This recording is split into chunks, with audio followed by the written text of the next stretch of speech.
Tips gimana cara kita menjadikan hati kita lebih tangguh. Analoginya tadi kayak badan kita ya. Ada orang kan kalau naik motor sedikit pulang-pulang minum antangin ya. Kenapa baru naik motor sebentar udah cari tolak angin? Karena gampang masuk angin. Berarti dia lagi kurang fit.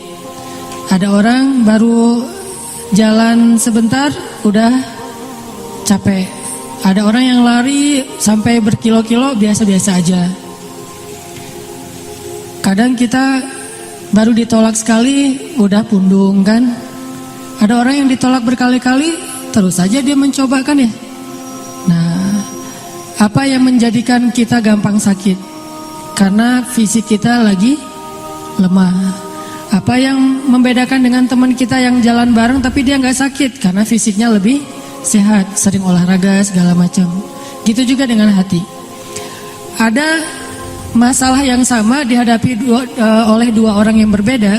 Yang satu baper, yang satu tough, bahkan bisa survive. Padahal masalahnya sama, sama-sama habis diputusin.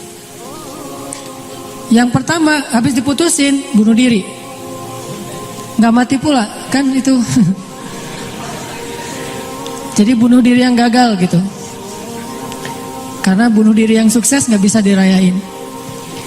Yang kedua diputusin, dia masih bisa survive, bahkan habis diputusin dihalalin. Besoknya kemarin diputusin, hari ini dihalalin. Kenapa ada dua respon yang berbeda? Karena hatinya berbeda. Yang satu lemah, fragile, gampang retak, gampang pecah. Yang satu lagi hatinya tough, lebih kuat.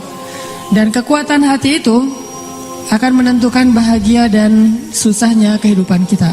Dan kekuatan hati itu tergantung dengan nutrisi yang tadi Teh Hanin sampaikan.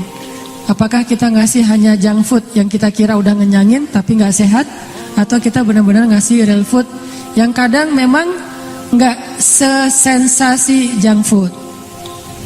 Karena orang yang nggak senang makan sayur, kadang makan sayur kan nggak terlalu nikmat ya.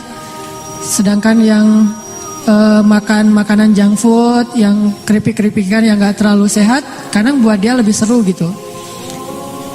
Ya zikrullah itu kadang emang nggak seru bagi kita yang saya lah yang mungkin masih belajar, tapi emang harus dipaksain.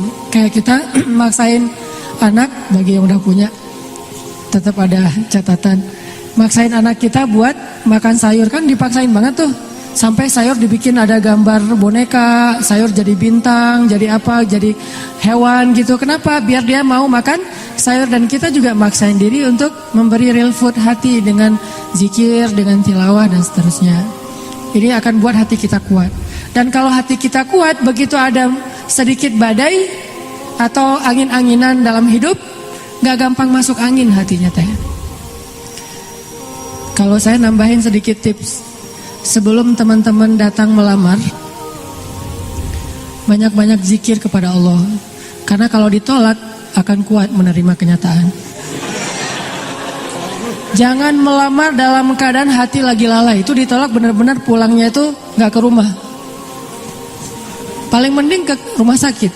Paling mending. Kalau pulangnya innalillah kan kasihan ya. Nah makanya sebelum ditolak mending zikrullah. Begitu calon mertua mau ngomong kita langsung astagfirullah la ilaha illallah la ilaha illallah.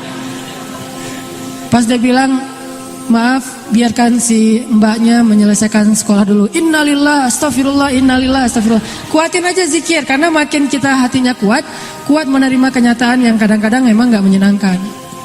Kalau udah terlanjur kenyataannya nggak sesuai harapan kita, ya udah kuatin lagi dengan zikir lagi terus saja. Jadi larilah kepada Allah, wa anibu fafirru ilallah.